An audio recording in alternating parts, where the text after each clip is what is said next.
Okay friends, మనము ముందుగా సమస్త గురు మండలికి హృదయపూర్వక ఆత్మ ప్రణామాలు.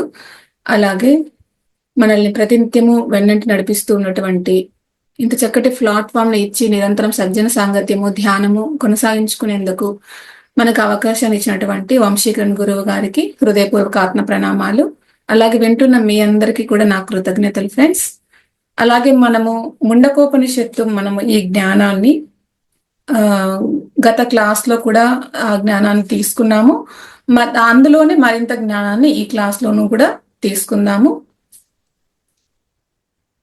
ఓకే ఫ్రెండ్స్, ముండకోపనిషత్తు అంటే మనకు ఏమని చెప్పారు?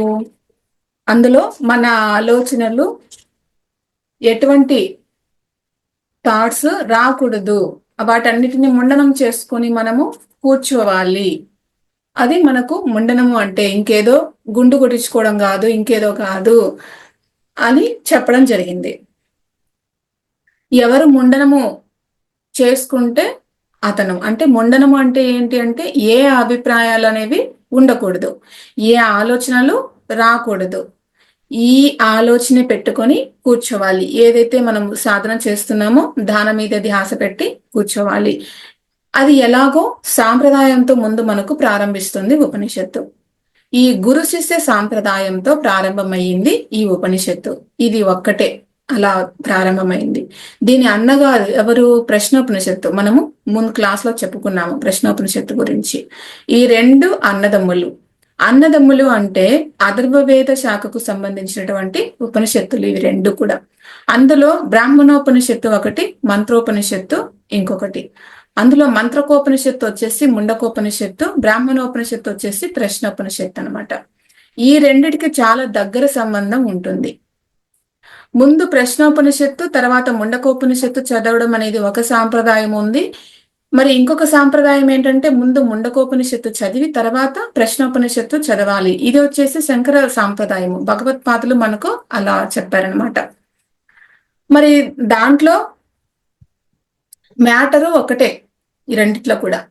అక్కడ కూడా మనకు జ్ఞానము యోగము రెండు ఉంటుంది, ఇక్కడ కూడా యోగము జ్ఞానము రెండు ఉంటుంది.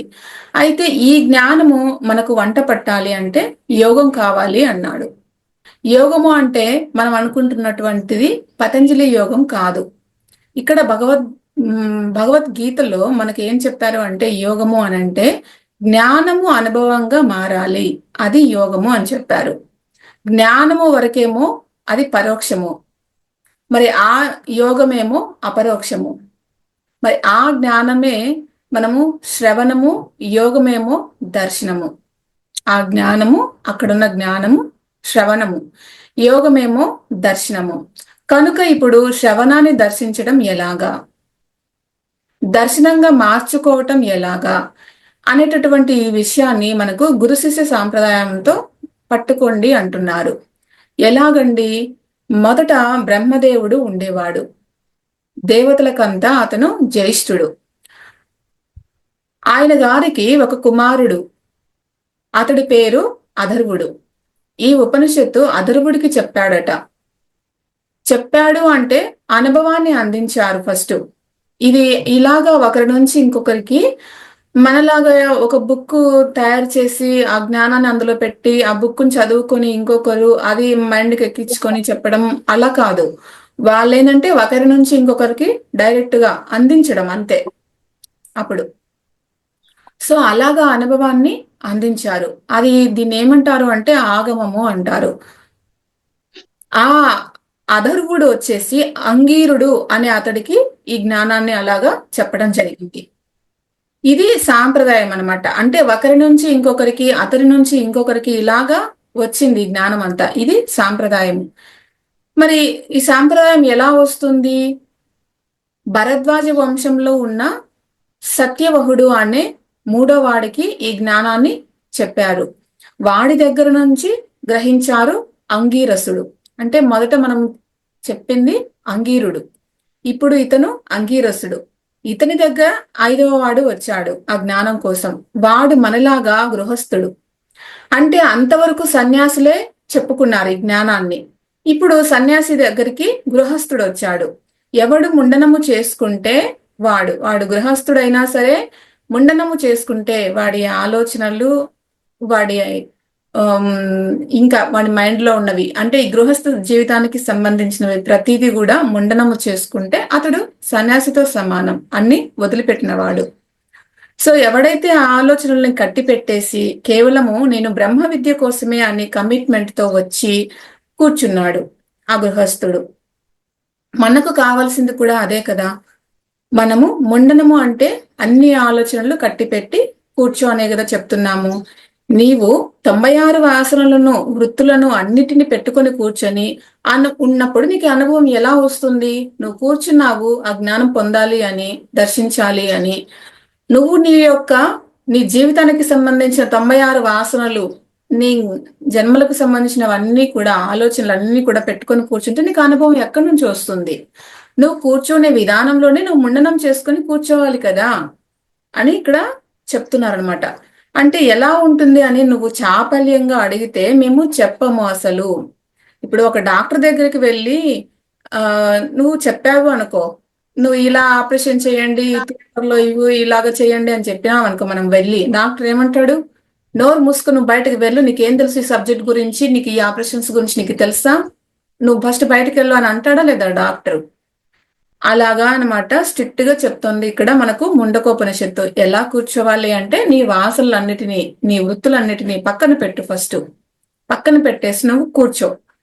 ఇప్పుడు ఒక అడ్వకేట్ దగ్గరికి కూడా మనం సలహా ఇస్తే అతను తీసుకుంటాడా?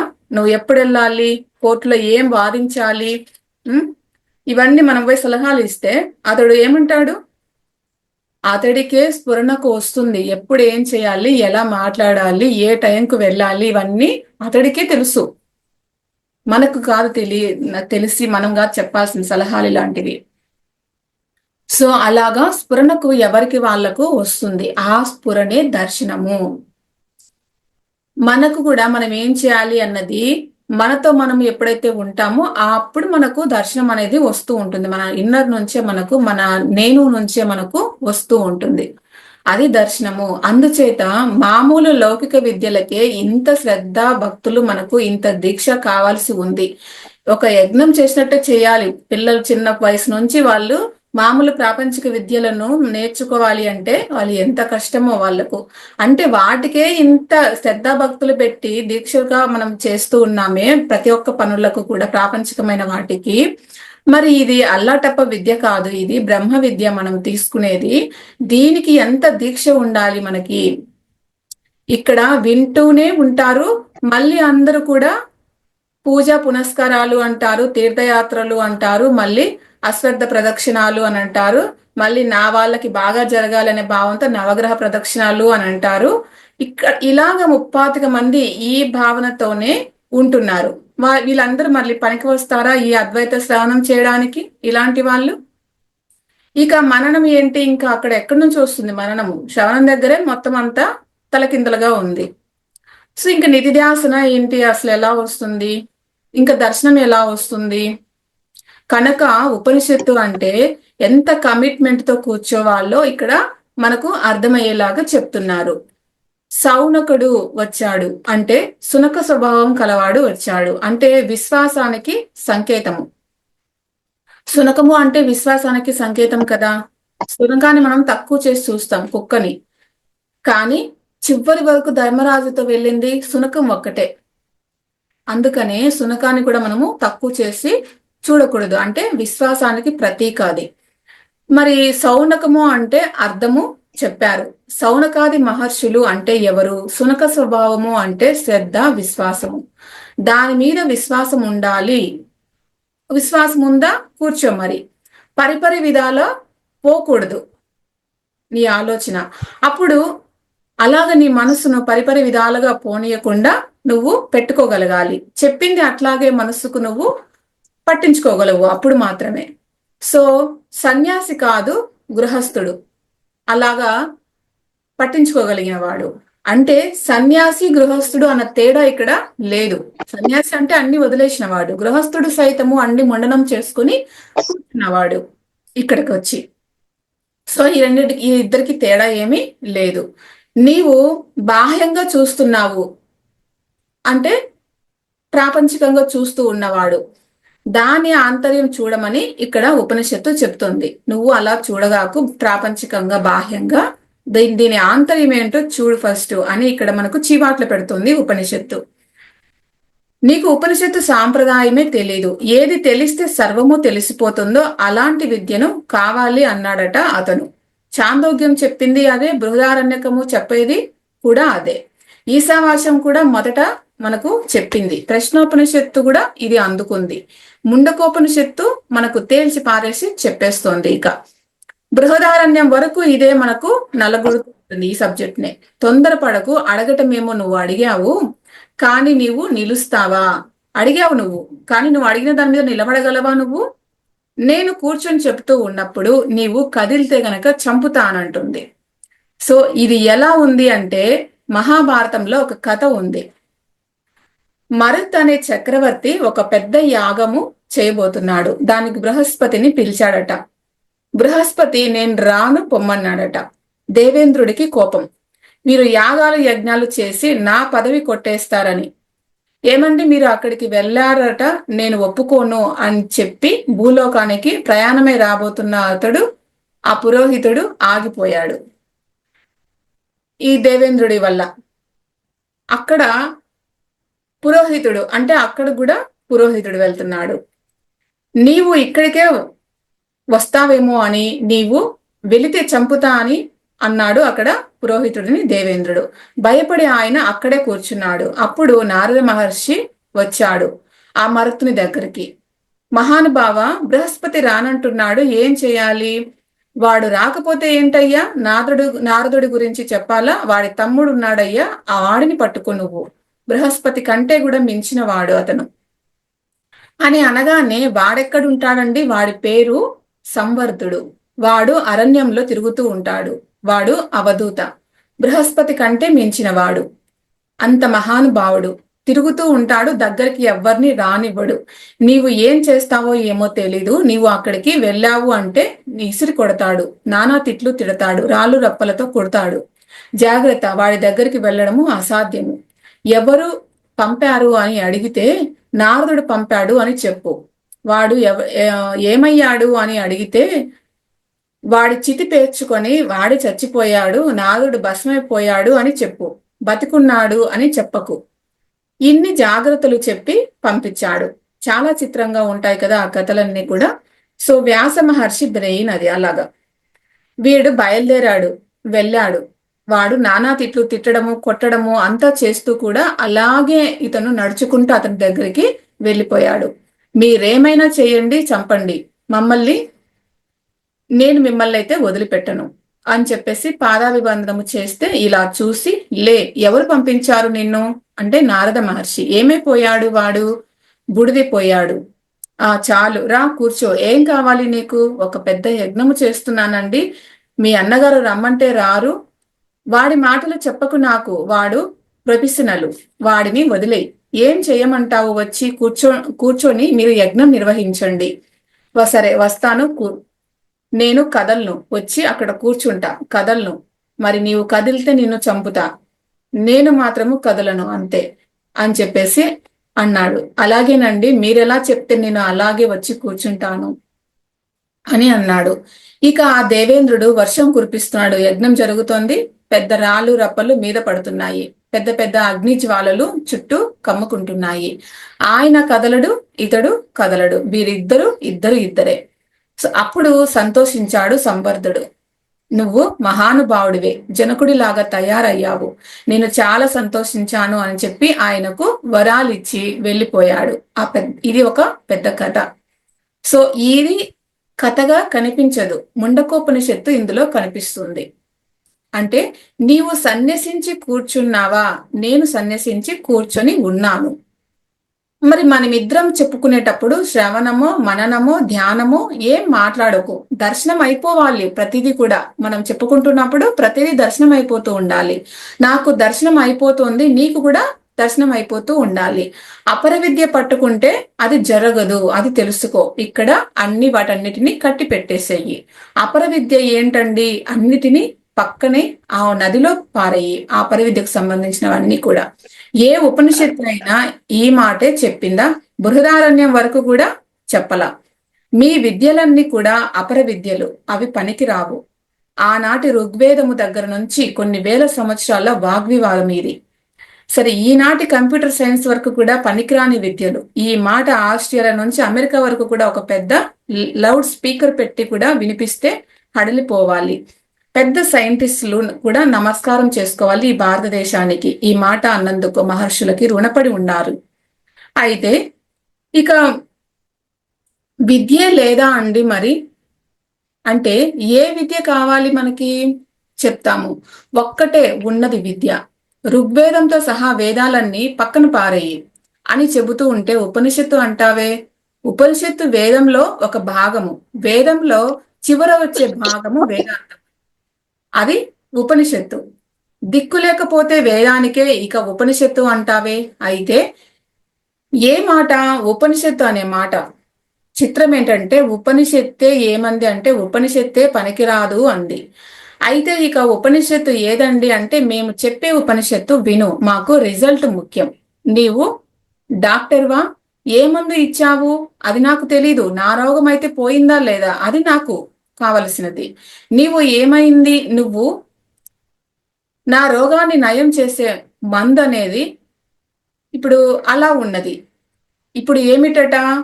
ఏది విద్య, ఏది ట్రీట్మెంటు? నాకు రిజల్ట్ అనేది ముఖ్యం. నువ్వు వేదాంతం చెప్పు, ఏమన్నా చెప్పు, నాకు రిజల్ట్ రావాలి అంటే నీకు వెంటనే అది అర్థమైపోవాలి అక్కడ. ఏమిటి ఆ రిజల్ట్? ఏ చికిత్స చేసుకుంటే అక్షరమైన తత్వము నాకు అనుభవానికి వస్తుందో అది విద్య. సో ఉపనిషత్తు అయినా సరే అలాంటి బ్రహ్మతత్వాన్ని నాకు అనుభవానికి తెస్తే చెప్పండి. యజ్ఞ యాగాదాలు వర్ణించిందో ఉపనిషత్తును కూడా నువ్వు తీసిపారేయి. అశ్వమేధ యాగాన్ని వర్ణించిందో ఆ బృహదారణ్యక ఉపనిషత్తును కూడా నువ్వు అవతల పారేయి. ఎవడయ్యా నీకు చెప్పింది ఇవన్నీ చెప్పమని? అంటే ఇవన్నీ కాదు అని మనకు చెప్తున్నారు. ఓంకారాన్ని జపిస్తూ కూర్చోమని చెప్పిందా? దాన్ని కూడా తీసి అవతల పారేయి. ముండకోపనిషత్తు మాట ఇది, అంత స్ట్రాంగ్ గా చెప్తుంది. అయితే ఏం కావాలి? మాట్లాడకు. ఏదైతే నీకు అక్షరమైన తత్వాన్ని అనుభవానికి తెస్తుందో దానికి సంబంధించిన ఆలోచన నీ మనస్సుకు రావాలి. అయితే ఏమండి, దానికి ఏదైనా విధానం ఉందా? అనుష్ఠానం ఏదైనా ఉందా? నీవు ఒక వాక్యం వింటావు. పూర్వమీమాంసలు అంటూ ఉంటారు. పూర్వమీమాంస నీకు బోధిస్తూ ఉంటుంది. నీకు స్వర్గం మీద కోరిక ఉంటే ఆ యాగం చెయ్యు, కూర్చో అని చెబుతూ ఉంటుంది. ఆ చెప్పినప్పుడు యాగం చెయ్యి అని చెప్పినప్పుడు వాక్యార్థ జ్ఞానము కలుగుతుంది మనకు అక్కడ. నీకు ఆ వాక్యం వల్ల అర్థము నీ మనస్సుకు నచ్చుతుంది, వస్తుంది. అది అనుభవం కాదట. మరి ఏది అనుభవము? యజ్ఞం చెయ్యాలి. యజ్ఞం చేసినప్పుడు అది అనుభవం అవుతుంది. ఇప్పుడు అలాంటి వ్యవహారము కాదు. ఇది అపర విద్య. అపర విద్యలో అయితే థియరీ ఉంది, ప్రాక్టీస్ ఉన్నది, సిద్ధాంత జ్ఞానము ఉన్నది, ఆచరణ ఉన్నది. ఆచరణ లేకపోతే ఇక్కడ నీకు ఫలితం అనేది ఉండదు. ఇప్పుడు వంట చేయడము అంటే మనకు తెలుసు, కానీ వంట చేయాలి కదా. తెలుసు మనకి ఎలా చేయాలి ఏంటి అనేది, కానీ వంట చేస్తేనే కదా పూర్తిగా నీకు ఎంతవరకు తెలుసు అన్నది, ఎంత క్వాంటిటీ ఎలా వేయాలి అన్నది, ఎలా వండాలి అన్నది చేస్తేనే కదా అర్థమవుతుంది. అలాగే సంగీతం ఏంటో తెలుసు, కానీ సంగీతం తెలుసు కానీ నీకు ఒక్క పాటైనా నువ్వు పాడితే కదా నీకు, లేకపోతే ఏం ఉపయోగం అది?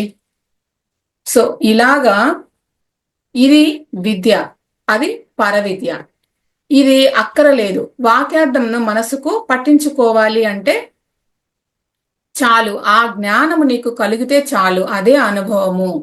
ఇక నీవు చేయవలసిన పని లేదు, చేష్ట లేదు, అంతా చూపే. చూపే గాని చేత కాదు. చూపు అంటే మనసుకు సంబంధించింది. కేవలము మనసు ఆ చూపుతో ఉంటే చాలు, నీకు బ్రహ్మ అనుభవం అనేది నీకు కలుగుతుంది. అంటే నువ్వు ఎప్పుడైతే ఏదైతే నువ్వు ఆ బ్రహ్మానుభవంలో నువ్వు ఎప్పుడైతే లయమయ్యి అది నువ్వే చూపు అయిపోతావో, అంటే నువ్వు అదే అయిపోయినప్పుడే నీకు అలాంటి చూపు వస్తుంది. ఆ చూపు ఉంటే చాలు అని చెప్తున్నారు. ఊరికే చేతులు తిప్పితే చాలు, అదే సంగీతము అని అంటున్నారు. తల ఆడిస్తే చాలు, అదే నా డాన్స్ అని అంటున్నారు. మరి మేము ఎక్కడా వినలేదు. ఇదే సంగీతము. ఆ జ్ఞానం ప్రదర్శిస్తే అది కచేరీ అవుతుంది. ప్రదర్శించకుండా లోపలే ఉంది. అంటే సంగీతము దానికే శక్తి రూపకంగా ఉంటుంది. ఆ వంట మనిషికి ఆ చేసే విధానం అనేది తన లోపల శక్తి రూపకంగా ఉంటుంది.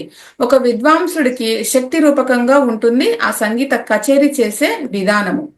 అది బహిర్గతమైతే అనుష్ఠానము అంటారు, అంతర్గతమైతే జ్ఞానము అని అంటారు. మాకు ప్రపంచమే లేదు, ఉన్నదంతా కూడా పరమాత్మ స్వరూపమే, అది ప్రజ్ఞానము. అలాంటి దాంట్లో బహిర్గతమైతే అనాత్మ వచ్చింది.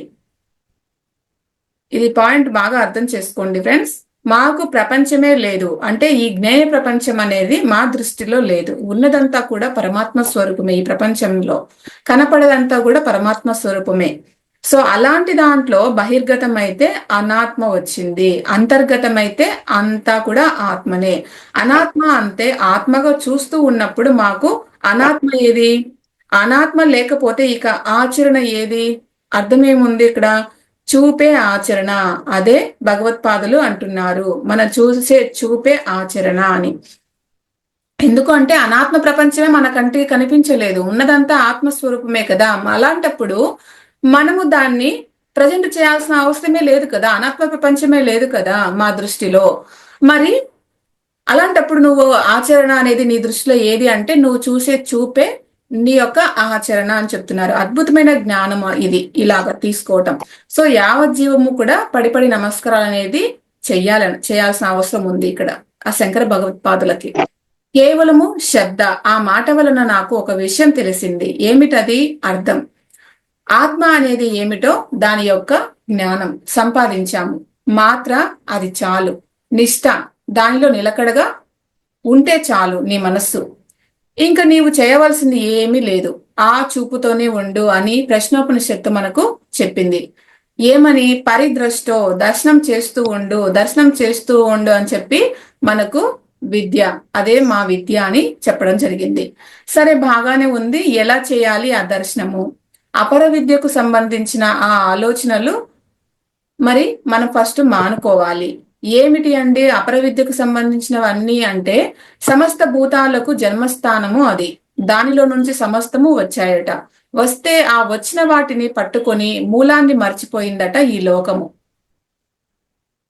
మర్చిపోయి ఏం చేస్తుంది? యజ్ఞ యాగాదాలు చేయడం అనేది మొదలు పెట్టింది. కర్మకాండలు ఈ లోకంలోకి ఆచరణలోకి ప్రచారం అయ్యింది.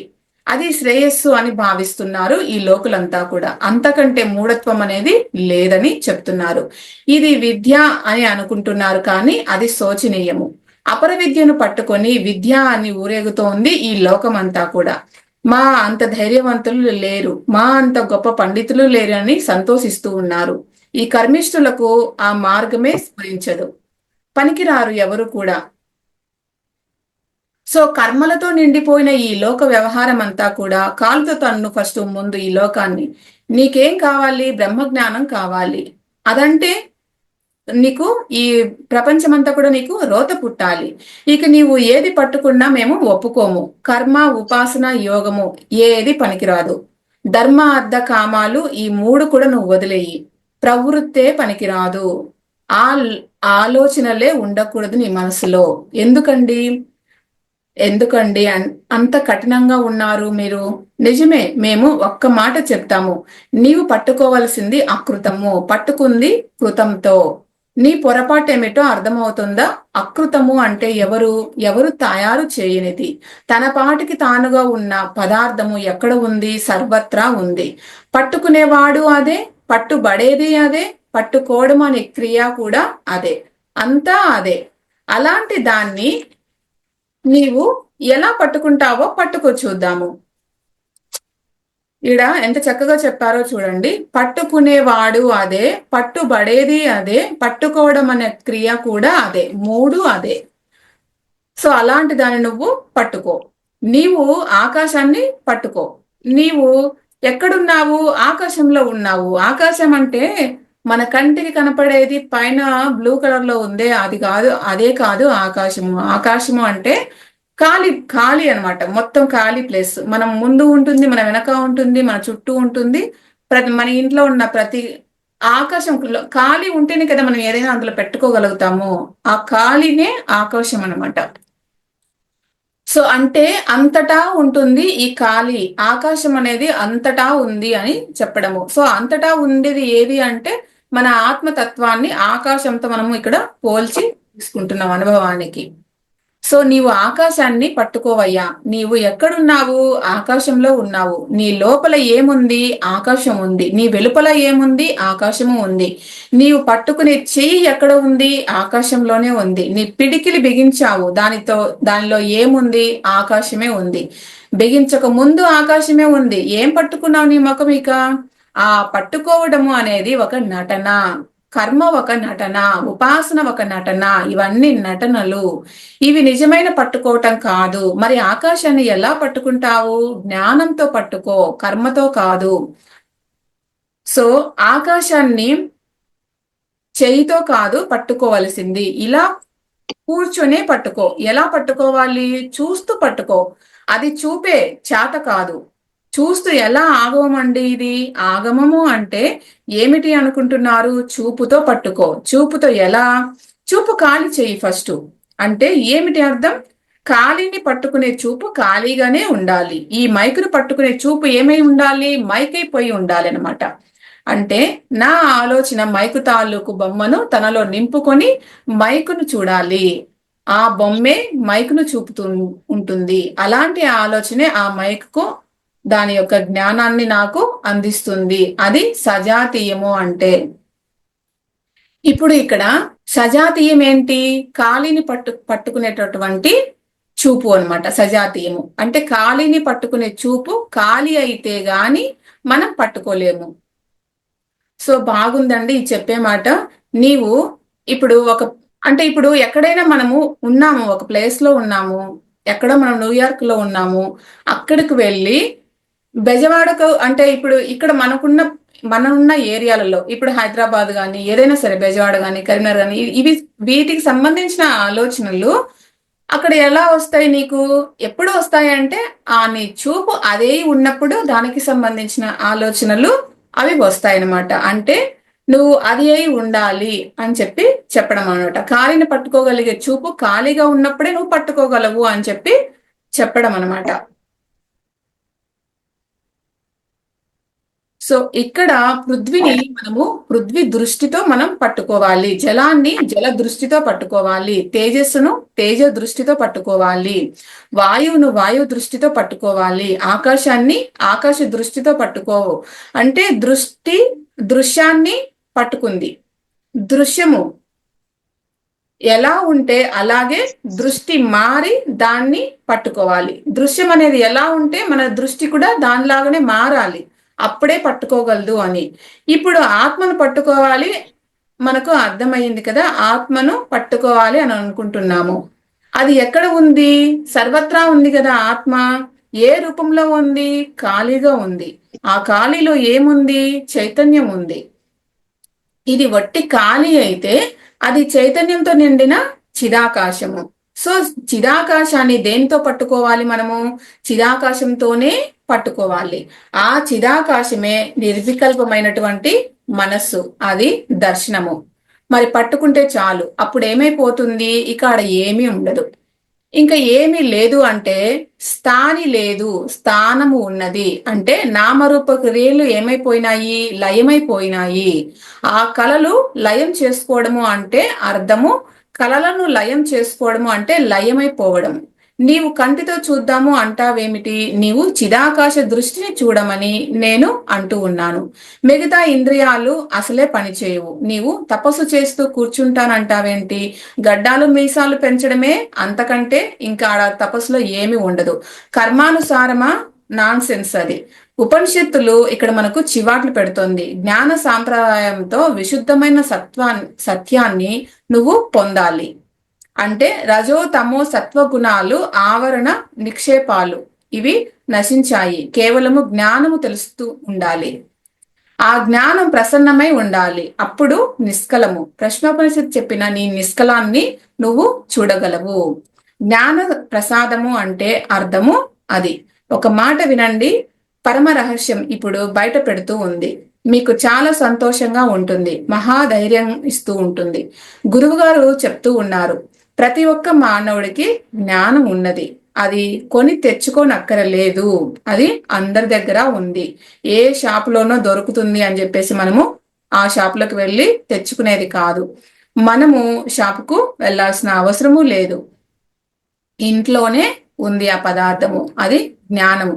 ఎవరికండి? ప్రతి ఒక్కరికి ఉంది అది. సో ఆత్మ స్వరూపాన్ని అనుభవానికి తెచ్చుకోవడానికి దానికి శక్తి ఉంది. ఎవడిస్తున్నాడు హామీ? ప్రతి ఒక్కడికి జ్ఞానం ఉంది. ఆ జ్ఞానము ఆత్మానుభవానికి బాగా తెచ్చుకోగలదు, అవకాశము దానికి ఉంది. అయినా దెబ్బతింటున్నాం మనం. కారణం ఏంటో తెలుసా?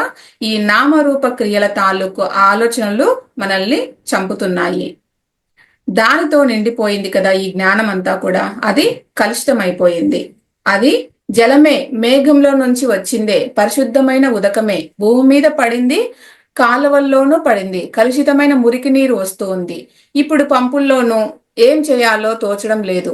దోషకలితము నిర్మలంగా లేదు. అందుకే అది నీ అనుభవానికి రావడం లేదు. ఇది లేక కాదు, ఇది తయారు కాక.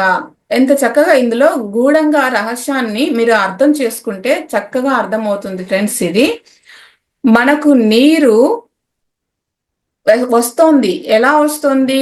అది మన దగ్గరికి వచ్చే వరకు పూర్తిగా కలుషితమై వస్తోంది. కలుషితము అయ్యింది. దాన్ని మళ్ళీ మనము శుద్ధం చేసుకోవాలి. శుద్ధం చేసుకోవాలి, అప్పుడే కదా మనకు అనుభవానికి వస్తుంది ఏదైనా కూడా. సో ఇది అంటే మనకు ఒక ఎగ్జాంపుల్ ఇచ్చాడు అంటే అందులో ఉన్న అంతరార్థం ఏంటి, మనకు ఏం అర్థం చేసుకోవాలి, మనకి అది ఎలా ఉపయోగపడుతుందని మన మనసు పెట్టి అందులో వెతికితే మనకు అందులో ఉన్న రహస్యము అర్థమవుతుంది. సో ఇది నెక్స్ట్ మళ్ళా కంటిన్యూ చేసుకుందాం ఫ్రెండ్స్. ఆ రహస్యం ఏంటిది అనేది మనం ఇంకా క్లియర్ గా తెలుసుకుందాము మనకు అర్థమయ్యే రీతిలో. Thank you friends.